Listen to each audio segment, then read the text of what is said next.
देवी, तुमच्याशी बोलायचे आहे, वेळ असेल तर. कोण बोलणार आहे, प्रधानजी की बंधू?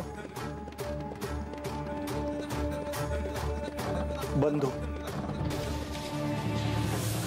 बोलावे. श्री खंडेराय आणि तुमच्यामध्ये जे सुरू आहे ते आता लपून राहिलेलं नाही. हो, आणि आता सगळ्या गोष्टी जगजाहीर झाल्याच आहेत, आणि याला मी कारणीभूत नाही.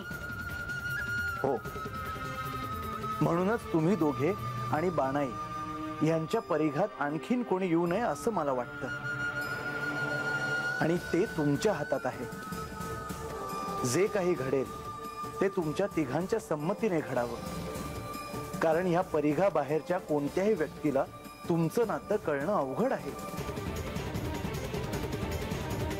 यासाठी मी माझ्या परीने तो प्रयत्न केला आहे, पण नेहमीच माझ्या हातातून परिस्थिती निसटत गेली. देवी, माझे ज्ञान मला असे सांगते की जोपर्यंत दुसरे कोणी तुमच्या नात्यात हस्तक्षेप करत नाही तोपर्यंत परिस्थिती नियंत्रणात राहील. परंतु जर असेच काही घडले तर काय होईल सांगता येत नाही. सुदैवाने तुम्ही आणि श्री खंडेराय एकत्र आहात. भविष्यात पुढे कसे जायचे हा सर्वस्वी तुमचा निर्णय आहे. परंतु दुसऱ्या कुणाच्याही इच्छेने प्रेरित होऊन तुम्ही काही निर्णय घेऊ नये असं मला वाटतं. तुम्हाला कोणाविषयी काही बोलायचे आहे का? इतर व्यक्तींमध्ये कोणाकडे बोट दाखवायचे आहे का? नाही, तसा माझा हेतू नाही.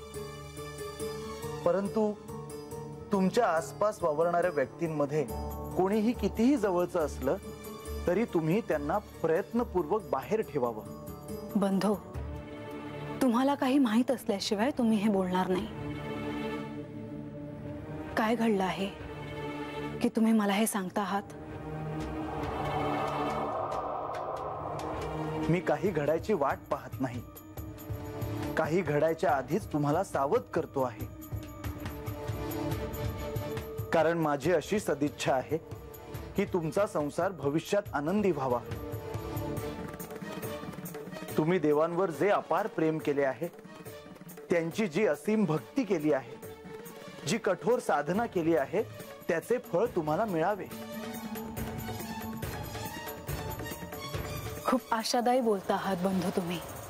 होय देवी, कारण तुमच्या उभयतांच्या प्रेमाची तुलना कशाशीच होऊ शकत नाही.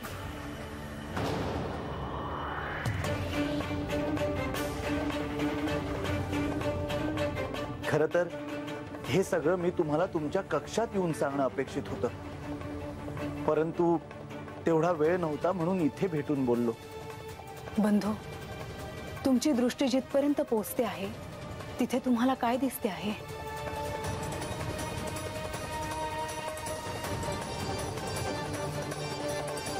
देवी, माझी दृष्टी जिथपर्यंत पोहोचते आहे तिथे मला सगळं काही मंगल आणि प्रसन्न दिसतं आहे. येतो.